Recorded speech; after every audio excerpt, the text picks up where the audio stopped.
Okay. All right. So here we are on a none-on-one interview, and I'm here with Miss Nicol, Lesley Nicol. And where in the world are you right now, Lesley? Where am I? Yes. I am in West London, and I am packing because I'm about to get on a plane on Saturday to come to Chicago. Wow. Okay. Have you been to Chicago much in the past? Only once, and it was about, I must work out how long ago it was. I think it was 2014, and I did a very quick job. It was like 2 nights at a hall with a beautiful Tiffany roof. Is it called not the Preston Hall? No, I've made that up. I must find out what that was called. It was a theatre piece called Admission 1 shilling, and it was for an actor and a classical pianist, and it was a story of a lady called Dame Myra Hess, who used to do concerts during the World War II in London for people who didn't have much money, and they were charged a shilling to come in and just hear world-class musicians, just to take their minds off the bombings and stuff like that. So I did that for 2 nights. It was January. So you were giving me your very coldest weather. Yes. What's going to be better? How is it now? Do I have to bring my furry bits with me to this? Yes, I know. I can see what you're saying. Yes, you might need to that every once in a while. Oh, okay. It's been hot and cold, so I don't want to tell you the wrong thing. Okay. I will say that your face has been all over buses in Chicago. I know. I'm also in a laundromat. Oh, okay. I am. A friend of mine in Chicago sent me a picture. I've been shoved next to something about a ballet. So yeah, I'm in a laundromat somewhere, but I'm definitely on buses. I got those too, those pictures. Yeah. So that's good. Yeah, the word is getting out, and we're gonna, get the word out more. Please. Yeah. So you have a background in musicals. I saw you've done a lot. Well, the weird thing is, Jerry, I'm not a musical theatre actor in the sense that I have done musicals, but I kind of dip in and out, and I don't do them all the time. So it's always really lovely when I get to have a sing, because it's probably years since I've actually done it. So my career, I'm lucky, I've sort of been able to do that, but then I'll perhaps go and do some TV, and then, then it's a piece of theatre and it may not be musical. So I have quite a variety. I've been very lucky to have that. Yeah. Okay. And then tell me about creating, how the hell did I get here? Well, here's what happened. My husband and I lived in Los Angeles for 5 years. We just left in 2020 when the pandemic hit and everything just, died. So during that time, I became friends with one of your finest songwriters, Mark Muller. And I knew him socially, but I knew he was a musician, of course, because he had all those discs on his wall in the den, I mean, obviously the man has had a lot of hits. So I knew he was a successful musician, but you know how it is. You kind of get to know the person, and we just had a good time together. We make each other laugh a lot. I liked him a lot. I like him a lot, I should say, because he's coming with me to Chicago. And so one day we were at dinner, and I said, it was as random as this. I said, I've got this feeling, it's bugging me. I want to do something in the theatre, but it won't be cabaret because there'll be people that do that better than me. I just want to do something I can do. And he said, you're not making any sense. Should we talk about this tomorrow when we're completely sober? And I said, yes, that's a good idea. Anyway, he came around to my house, and then he just got kind of infused by this idea. And of course, because he's a writer, a writer of many, many years, he had the kind of skill and the discipline and the know-how to guide me through. And so between us together, we created this show. And I had said I'd love to have a bit of music in it, because I'm an actor who sings. I'm not pretending to be Bernadette Peters. I can sing as an actor, as it were. So I said I'd like a bit of music in it. And the thing that is, I meant maybe a couple of songs. Well, all I can tell you, Jerry, is he got so excited he couldn't stop. I now have 10 songs. Oh, okay. That he wrote specifically for me, and they are, I can say it because it's not me who wrote. I helped a bit, but They're killer songs, I'm telling you. They are, if you like music, you're in for a treat, because they are fantastic songs. They really are. So that's how it happened. And we just kept going. And then we had a little tryout with friends in his living room in LA. And but this is the first time we have had a proper theatrical production directed by a director with lights and a set and the whole schmoodle. This will be its first outing as a grown-up thing. And why did you pick Chicago to start it off? Well, I can't take the credit of that for that, because my producer was the one who, you know, knows more about the scene over there. But I mean, obviously, I know, who doesn't know that Chicago has a huge reputation for theatre. So it feels perfect, if not a little terrifying, but you know, we'll have to get over that, won't we? So I'm really excited, because it seems just a perfect place to unleash it. Yeah.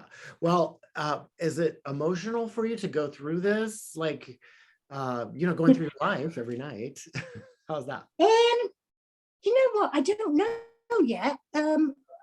I'm really looking forward to having an audience, because at the I've been rehearsing it to one man, you know, who's valiantly laughing at the same joke repeatedly, and I'm feeling very sorry for him now. Poor director. So I'm really desperate to get this in front of people, because the point of this show is not, can I say, this is not, it's my story, but it is designed to make you think about your story and about how you've come up against things. The 2 or 3 times we've done a smaller version of it, people have wanted to talk to me afterwards, but I'm very happy to say they don't want to talk about me. They want to talk about themselves. And that is what we want to be entertaining, obviously, and I hope it is. But it also, I want it to kind of make people think, oh my God, yes, I did that, I saw that, I heard that. Bring back stuff for your own, you know, from your own memories, kind of thing. That's what I want it to be. Yeah, to resonate with people and they to identify your stories. Totally.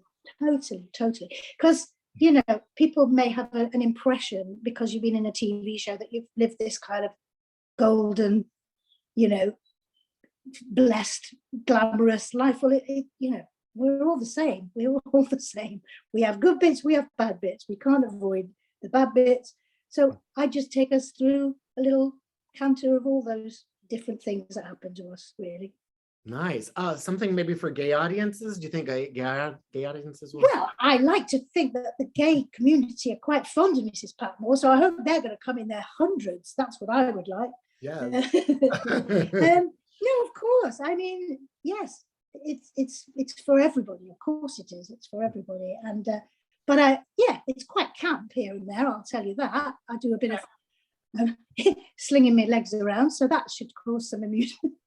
And then the goal. I've got some very exciting boots. Actually, I'll tell you that. I've got exciting boots with gold heels. I think that'll go down well. I think you like those. Yes, I will. Bring in the boots. Yes. Yeah, exactly. So, and then the goal is you're going to keep touring with this show and take it to other places. Well, at the moment, they've just announced the dates in New York. We're going there for 5 weeks. We're going to San Francisco, and we're going to Pittsburgh. That's the initial North American tour for now, and then we'll see if anybody's interested in it. We'll go somewhere else. Well, I'm interested. I will be there. I know. I'm thrilled. Are you going to come then? Of course. Yes, of course. Will you give me one go at it to see so that I can make my mistakes, and then I will get to the next time? Will you do that? Sure. Yeah. I mean, it's not like it's going to magically happen. You have to work at it, and you know all that. Yes, exactly. That's right. Yeah. So did I see you dressed as a nun? You did, yeah. That's my last name. Oh, I see. I have a website. I know that. Duh. I mean, I'm sorry. Yes, I know your second name is Nun. I didn't make the connection. Thick old woman. Yeah. No, he sent me a link to your page, and I went, "That's nice. That's a nice gentleman dressed as a nun." And here you are. I will say that Debbie Reynolds, you know, the classic Debbie Reynolds, I came to her show and I wore the nun's habit and we took a picture together. And that's sweet. Did she do a one-woman show? She did. She would go around and tell all her great stories and things like that. So wow. Pretty similar, you know? Yeah. Wow. that would be, man, wow, that would be fascinating. Yeah. Yeah. So this is a big year for you. You have the movie coming out too, right? Yeah, that's coming out in the US in May, the end of May. They pushed it back a couple of times, so it's people are all a bit confused. It was going to be January, then it was going to be March. Now it is, I'm pretty sure it's definitely going to be end of May. Yes. Okay. So that'll be fun because I'll be there when that happens. That'll be nice. And so will some of the cast. So they'll come and see the show, I think. Oh, that's so exciting. Oh my God. Yeah. And they'll know half of it because they know me very well. But yeah. But we talk about Downton and stuff, you know, it's not all about show business and acting, but of course I do the Downton stuff because I know people, and then there'll be stuff that people haven't heard before, you know, that people who are interested in the show, they'll learn a bit of new stuff about it, you know. Wow, that show just keeps on going, right? It does, isn't it? Isn't it funny? I mean, and who knew? Because we didn't. I know, it's exciting, and it's very gratifying to be part of something that a lot of people love. They really do, and a lot of, because it's just been on Netflix, people have been rewatching it a lot. And you know, life has been so horrible and hard for people. You kind of think, well, if this causes a distraction for a minute, that's a great thing, and that's what I want this show to do as well. To be honest with you, I would like, you know, because things are so bleak at the moment. You just like to say, just disappear with us for 80 minutes and have a little rest from all of that, you know. Yeah, that's so wonderful. Okay. So this is going to be March 12th through April 3rd at the Greenhouse Theater. And yeah, so I will have to be there. We're going to get people out. And wonderful. And I look forward to meeting your nunship. Yes, that'll be so great. Oh my gosh. Well, you have great stories. And I appreciate all of that. So I can hardly wait to see what you have for all of us. So yeah, well, good. I look forward to meeting you, Jared.